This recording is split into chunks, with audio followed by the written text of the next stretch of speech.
第7課注音 g、g 甲 k。g 甲 k 是满柔音的 g、k。g 甲英語的 g 同款，滿柔語無這個音。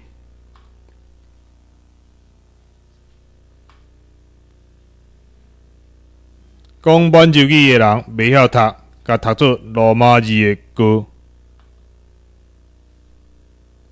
甲英語的 go 煞甲讀做 go。我真牛，煞讀做我真牛。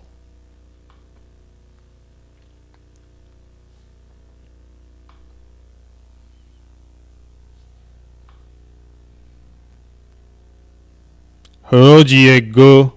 甲日本話的 g 同款，那五夜、銀座、五老夫的 g 就是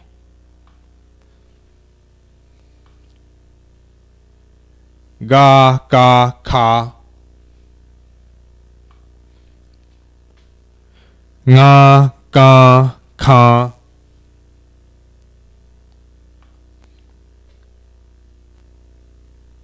高高靠、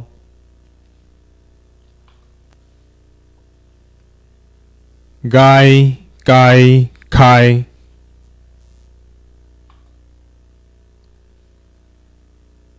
该开、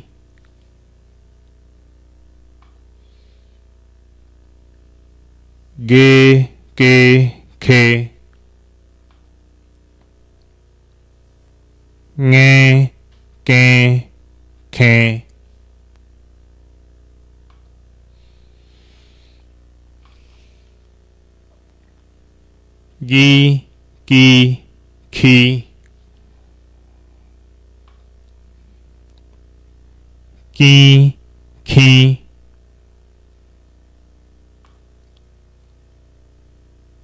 gia gia kia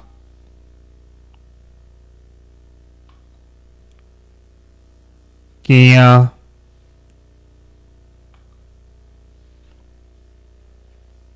gieo gieo kêu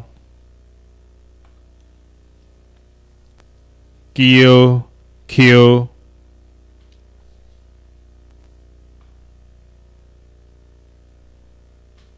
cưng khưng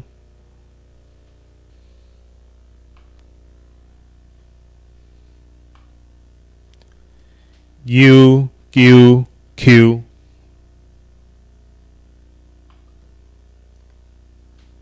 go go kho qua qua khoa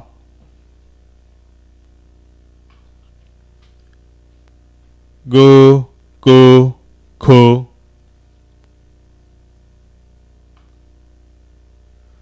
ngo qua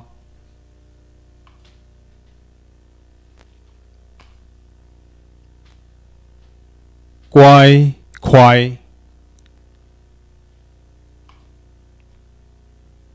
quê quê khuê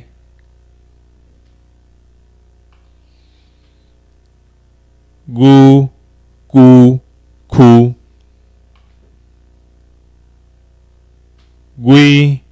quy khuy